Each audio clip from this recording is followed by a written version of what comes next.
విదేశాల్లో వైద్య ఉద్యోగ అవకాశాలు మరియు ఇంటర్న్షిప్ల కోసం ఇప్పుడే సంప్రదించండి యార్కుడ్ ఇంటర్నేషనల్ 99% ప్లేస్మెంట్ గ్యారంటీ. బాగా అబ్జర్వ్ చేస్తే ఆ 1 అవర్ కాకుండా నిజంగానే త్రూ అవుట్ డే అబ్జర్వ్ చేస్తే పొద్దున ఎప్పుడు 11 గంటలకు స్టార్ట్ చేస్తాడు, రాత్రి ఎప్పుడు 1 గంటకి. అప్పటికే పేషెన్స్ అంతా పోయి ఆ రోజంతా ఒక స్ట్రెస్ లో ఉండి ఇంకా మీ టర్న్ వచ్చేసరికి ఇంకా అట్లా బర్స్ట్ అయిపోతారా ఆ పేషెన్స్ లెవెల్? మల్టిపుల్ రీజన్స్ అయి ఉండొచ్చు, ఒక్కొక్కరికి ఒక పర్సన్కి ఇదే రీజన్ అని నేనైతే చెప్పలేను.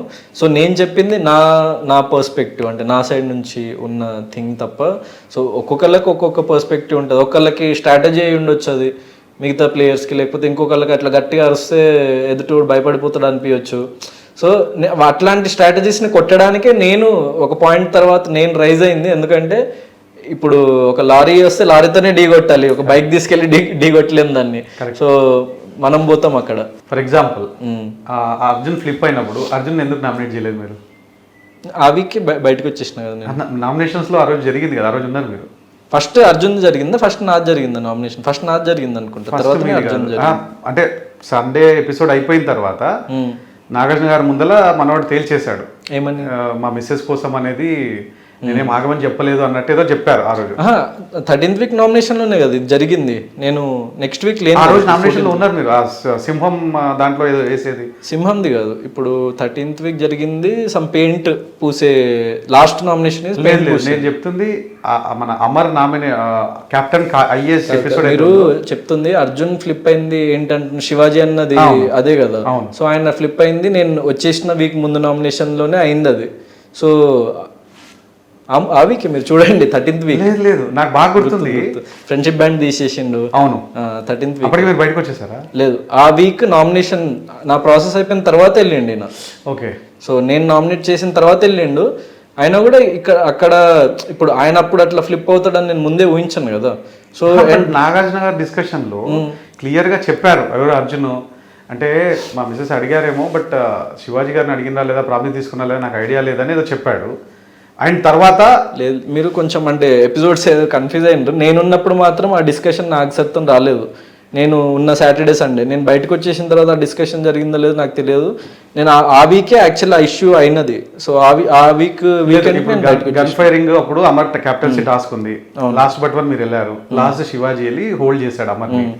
లాస్ట్ వరకు అర్జున్ కూడా హోల్డ్ చేసి లాస్ట్ లో ఫైర్ చేయమన్నారు. అది ఫ్రైడే అయింది, సాటర్డే సండే ఎపిసోడ్ అయింది. మీరు అప్పటికి ఇంకా ఎలిమినేట్ కాలేదు.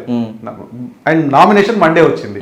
ఆ మండే రోజుకి అందరికి క్లియర్ గా అంటే ఆడియన్స్ అర్థమైపోయింది ఏంటంటే అర్జున్ టూ మచ్ యూటర్న్ తీసేసుకున్నాడు, బాగా ఫ్లిప్ అయిపోయాడు, అటు నుంచి ఇట్ అయిపోయాడు.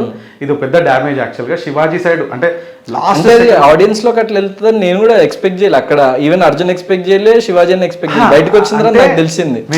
కాదు కదా, ఆయన చెప్పిన పాయింట్ ఏంటి, ఆయన మీరు అసలు చెప్తుంది నేను ఆయన ఎందుకు అట్లా అన్నాడు నేను మీకు క్లారిటీ ఇస్తున్నా. కానీ మీరు చెప్పిన పాయింట్ ప్రకారం అయితే నాకు నామినేషన్ చేసే స్కోపే లేదు. ఎందుకంటే మీరు క్లియర్గా ఇప్పుడు ఫోన్ తీసుకొని చూడండి, 13th వీక్ అది జరిగింది. 12th వీక్ ఎండ్లో సో కెప్టెన్సీది ఎప్పుడైతే వీడికి అమర్కి అయిపోయిందో సో ఆ నెక్స్ట్ వీక్ నామినేషన్లో వచ్చింది. సో 13th వీక్ ఎండ్లో నేను బయటకు వచ్చిన కదా. ఓకే, అది నాకు గుర్తున్నంత వరకు అయితే అమర్ మన అర్జున్ ఫ్లిప్ అయినప్పుడు మీరు అర్జున్ నామినేట్ చేయలేదు అన్నది నాకు ఐడియా ఉంది. నా నామినేషన్స్ అయిన తర్వాతనే అర్జున్ది నామినేషన్ ప్రాసెస్ స్టార్ట్ అయింది. రైట్. మొత్తం టీంలో బిగ్ బాస్ టీంలో ఇనీషియల్ గా మీరు శుభశ్రీతో బాగా క్లోజ్ గా ఉన్నారు, తర్వాత రతికతో కొన్ని రోజులు క్లోజ్ గా ఉన్నారు. రతికతో క్లోజ్ కదా, నార్మల్ అందరు ఫ్రెండ్స్. తర్వాత మన ఈవెన్ అశ్వినితో కొన్ని రోజులు క్లోజ్ గా ఉన్నారు. క్లోజ్ అంటే నేను అమ్మాయిలందరితో నార్మల్ ఒక జనరల్ గా లైట్ గా ఫ్లర్ట్ చేస్తూ సో ఒక హెల్దీ వేలోనే అట్లా ఫన్ చేసేవాడిని. వాళ్ళకు కూడా నచ్చేది. అంటే నేను ఒక లిమిట్ ని మించేది ఎక్కడ వెళ్ళలేదు. శుభతో చాలా క్లోజ్ అయ్యారు. శుభతో కొంచెం క్లోజ్ ఉండే, ఫస్ట్ లో తనతోనే ఎక్కువ ఉంటుండే. కానీ తను 5 weeks తర్వాతనే వెళ్ళిపోయిన తర్వాత నేను యాక్చువల్గా ఇప్పుడు మీరు చూసుకుంటే ఈవెన్ శోభ కూడా ఎప్పుడైనా అర్చినా గొడవ చేసినా అంటే అమ్మాయిలతో నాకు ఒక ర్యాప్ ఎట్లా వచ్చేసింది అంటే ఇంట్లో ఉన్న హౌస్ లో ఉన్న అమ్మాయిలందరితో ఒక ఫోటో కూడా యాక్చువల్ వైరల్ అయింది. నేను నామినేషన్ లో ఉంటే అందరు అమ్మాయిలు నా చేపట్టుకొని ఉంటారు అనమాట.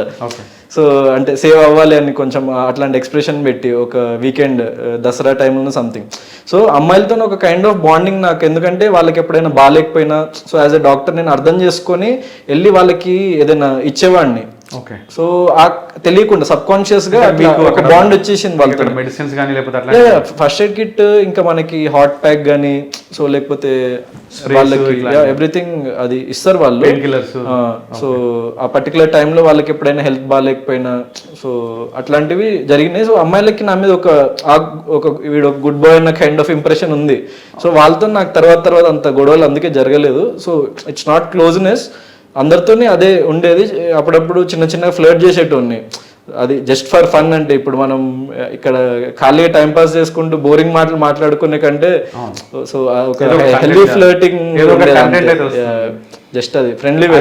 హాయ్ అండి, నేను director Ajay Bhupathi. Please subscribe, share and like IG Telugu channel. Please subscribe to Hi guys, Prakash Raj here. Please subscribe to India Glitz. Thank you. India Glitch. Support చేయండి, ఆస్వాదించండి, సబ్స్క్రైబ్ చేయండి. నమస్తే.